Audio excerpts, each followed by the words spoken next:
Hey Survivor Freaks, welcome to Survivor Vlog. I'm going to address Steve real quick here. Steve, it was obvious last night what you should have done. You should have made up a big batch of crispy rice and offered it to Phillip. He would have been your buddy then, but you blew it.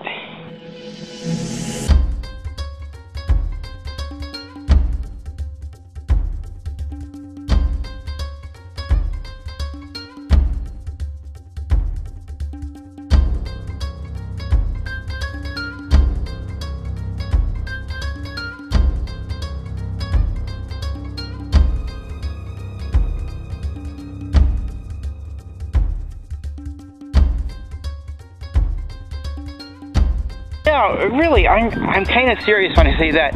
You know, when I'm seeing like the Amatepe people, or I'm sorry, the Zapatera people, Ralph and Julie and Steve making up all this rice, and there's Phillip pacing around, licking his chops and wanting some of that rice, and thinking, why don't they use this as a bargaining tool? I mean, why not? It's a gamble, I know. Phillip, they could say, hey Phillip, we'll share our rice with you if you vote for Boston Rob, or if you vote for Grant, or whoever. And they could have offered that to one or two other old Amatepe people, but they didn't do that. I don't understand why. At this point, I'm kind of feeling like the Zapatera people just kind of deserve whatever they're getting in the game. If they don't, none of them make it to the final, I'm kind of thinking they deserve it. They had a perfect opportunity to bargain last night, and they blew it. So anyway, Matt on Redemption Island. Matt is becoming more and more my favorite to win.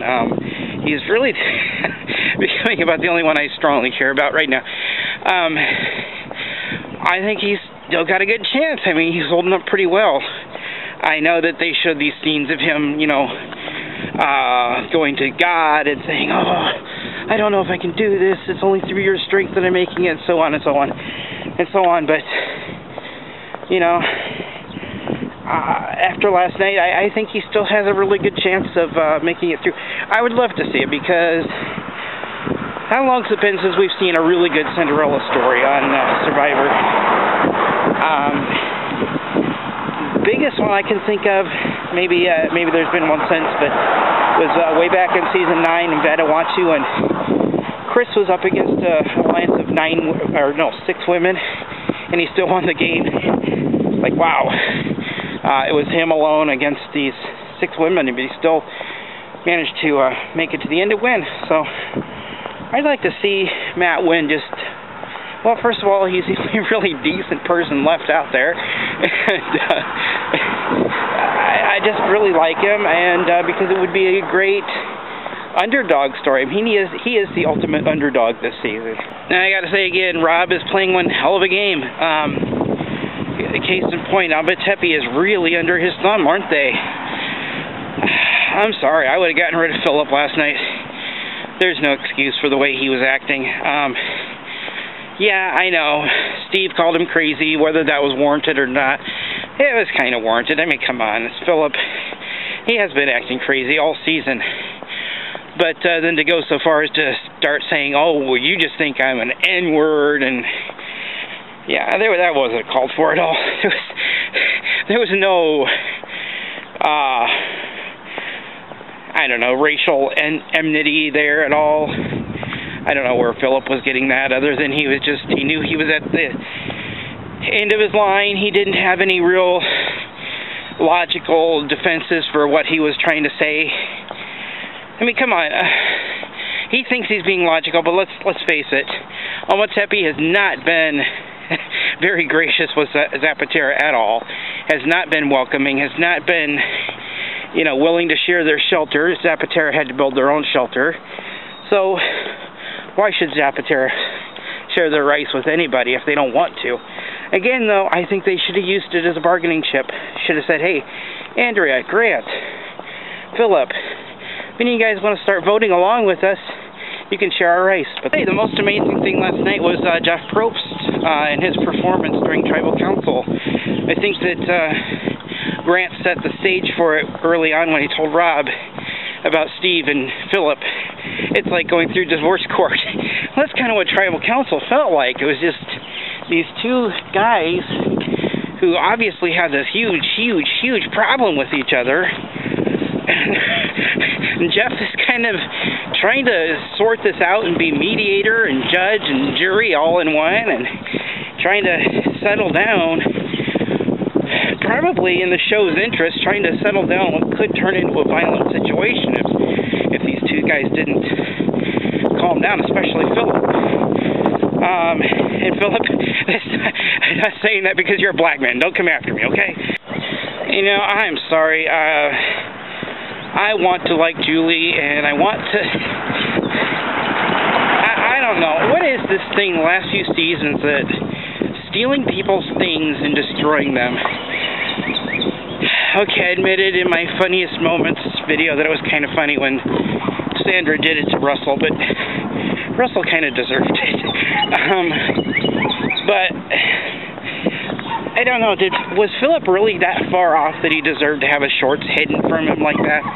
And especially now that we have to watch him walk around in those stupid pink underwear now, and he doesn't have anything to hide it with? I don't know. It's just one of those things.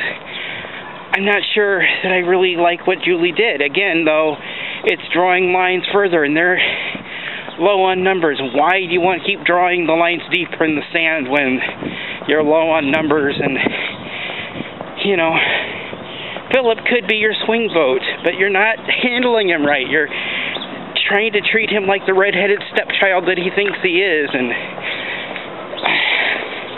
I don't know. Zapatero really does not deserve to win at this point. I'm sorry. Okay, so I'm going to shock everyone who's been following my vlogs so far this season. Actually, I'm going to shock myself probably more by saying this, but the person I would want to see the win the most at this point is still Matt, but the second person is Boston Rob. I know, at the beginning of the season, all through the season, I'm like, I don't want Boston Rob to win. I like him, but I don't want him to win because, well, he's had his chance. But you know what? It's getting to where it's 10 episodes in. All these people have had their chance too, and they're all just kind of laying down and just dying and letting the game happen around them. Boston Rob doesn't even have to do anything anymore. He's just lets all the drama happen, and he's just... You know, he's just more and more securing his place by doing that.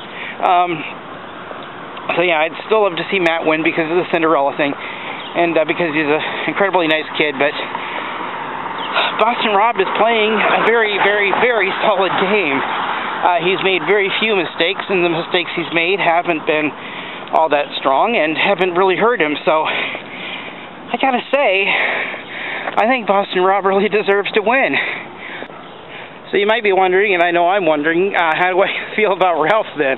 So, you know, all the season I really liked Ralph. Well, I still think Ralph is a hell of a nice guy. He started off playing a not such a great game, but at least he was playing. Then he started like flying under the radar, and I thought that was a good move for him. But post-merge, he's still not really doing anything. He's still flying under the radar. He's still not really getting involved with what's going on. He's just kind of sitting around being Ralph. I don't think that's going to work anymore, buddy. You need to make a move and make it fast.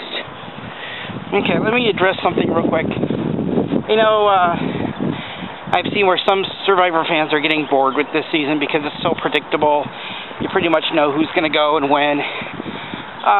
That part of it, yes, is starting to get a little boring. But to me, it's still an exciting season because I watch it also for the drama between the players. Last night was a great episode.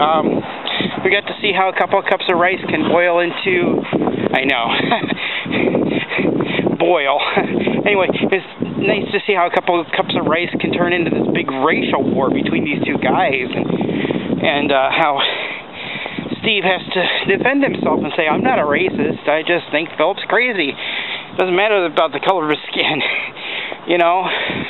Yeah, I love drama like that, and I love seeing how they finally resolve it, sort of, at Tribal Council by, A, getting down to the root of the problem that you know, maybe they're both right in their own perspective, but maybe they're both wrong a little bit. And also finding out that it was actually Julie that hid the shorts, which let me revisit that. I still think it was stupid for her to do it. In a way, yeah, Phillip probably had it coming. Phillip was threatening them. He was threatening to take their food. He was threatening, I don't know, it almost seemed like he was threatening physical harm on them at one point. Which, maybe they could just force that to happen and get him kicked out of the game. Maybe that's how they could maybe even the numbers out slightly, but I still think it was stupid for her to do it just because they're down on numbers. They're 3-6 at this point, and to just keep drawing that line deeper in the sand doesn't make sense. So, I don't know. I think Julie's going to be the second one on the jury. I think she deserves it at this point. I don't think that anybody really has much of a chance on Zapatera anymore. I don't think that these people really know what they're doing at this point. They started off playing a pretty good game, but it's falling apart. So, yeah, it was a great episode. Looking forward to the next. And talk to you guys next week then. Bye.